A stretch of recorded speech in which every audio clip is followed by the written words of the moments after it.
Bonsoir et bienvenue dans Itinéraire Bretagne. Cette semaine, nous allons nous intéresser aux Britanniques, ceux qui viennent visiter notre région, mais aussi ceux qui y vivent. Ils sont aujourd'hui environ 14 000, des Britanniques qui sont arrivés dans les années 90-2000 pour la plupart. Mais c'est bien au 19e siècle que les premiers Anglais se sont installés ici en Bretagne. Tout a commencé à Dinard. Au XIXe siècle, Dinard n'existe pas, mais lorsque les Britanniques découvrent le site de Saint-Enogat, ils sont d'emblée séduits par la carte postale romantique que leur offre la Côte d'Émeraude. Eux qui, au début du XIXe siècle, résident non loin d'ici, à Dinan.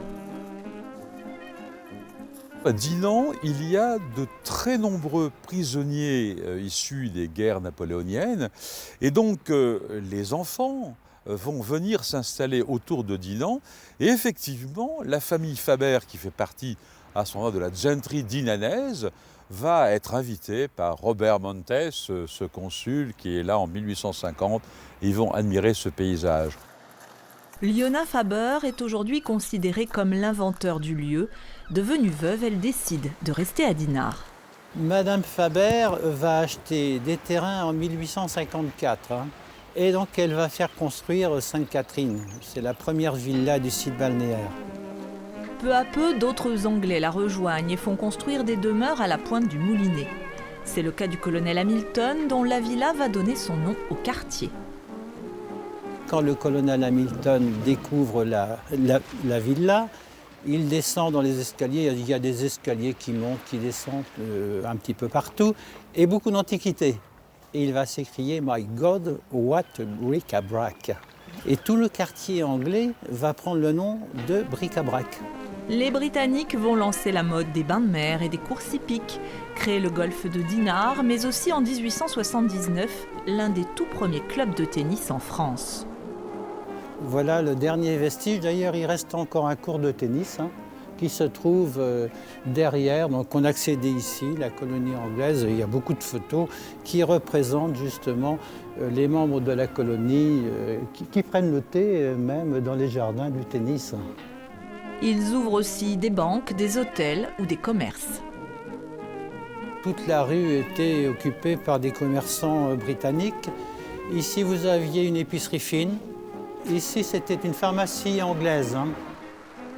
Avant la Première Guerre mondiale, toute la jet-set britannique se retrouve à Dinard, des têtes couronnées, Édouard VII ou la reine Victoria, et des célébrités comme Laurence d'Arabie. Laurence d'Arabie est venu tout jeune avec sa famille. Dans un premier temps, il était élève au Collège Sainte-Marie. Et ensuite, il est revenu à l'âge de 18 ans avec son frère pour découvrir à vélo le territoire en Émeraude. Winston Churchill est venu 2 fois à Dinard. Il y a eu beaucoup d'Anglais venus à Dinard, d'Anglais très connus, surtout d'anciens officiers des Indes et aussi, bien évidemment, l'aristocratie anglaise. Aujourd'hui, environ 200 Britanniques vivent à Dinard et une atmosphère très british flotte toujours sur la station.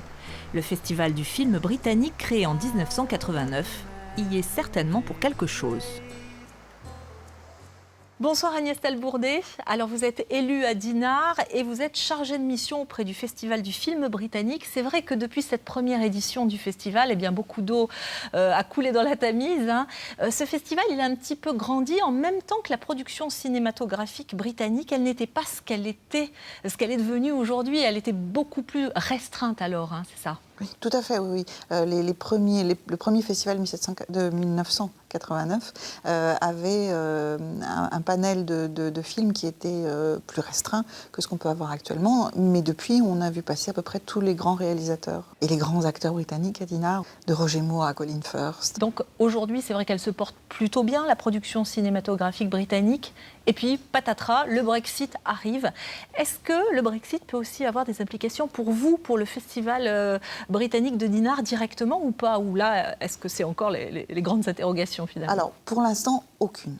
La mairie de Dinard est très attentive au fait qu'on aimerait bien être l'endroit où le Brexit n'existe pas. Ceci étant, c'est un futur possible et on a eu 2 masterclass, une en 2016 et une autre cette année, sur le sujet avec Alex Taylor et Dennis McShane. qui ont posé évidemment les questions. Mais pour l'instant, tout le monde est encore au stade des questions. Qu'est-ce que ça pourrait avoir ? Ça pourrait peut-être, éventuellement, si on tournait les choses d'une manière un petit peu plus fine, avoir un aspect positif pour Dinard et pour les films britanniques, puisque si l'accès à l'Europe est plus difficile, ils auront probablement besoin d'avoir des vitrines plus importantes pour pouvoir développer leurs films en France et en Europe. Et c'est vrai que pour nous, plus Dinard est utile aux Anglais, mieux c'est. On peut aussi imaginer, peut-être si les choses se compliquent outre-Manche, que les films qui aujourd'hui se tournent au Royaume-Uni pourraient se tourner en France et voire en Bretagne. Finalement, la France et la Bretagne pourraient bénéficier quelque part aussi de ce Brexit ? Ah, tout est possible. De toute façon, il y a une similitude de paysage déjà, une similitude importante. Après, c'est aussi une histoire fiscale, c'est aussi une histoire de déplacement des populations, d'accès à l'Union européenne pour des gens qui n'en font pas partie. Non, oui, c'est assez compliqué de ce point de vue-là. Oui. Donc réponse en 2019 certainement, et puis en attendant, rendez-vous à Dinard pour la prochaine édition du Festival du film britannique à l'automne prochain. Merci beaucoup Agnès Talbourdet. Et outre le Festival du film britannique, à Dinard, il y a aussi l'association Lord Russell, une association franco-anglaise forte de 350 membres qui perpétue la culture britannique ici à Dinard. On peut venir jouer au bridge par exemple, ou aussi boire le thé chaque vendredi après-midi. Alors moi j'y vais faire un tour. Très bonne soirée. Good afternoon.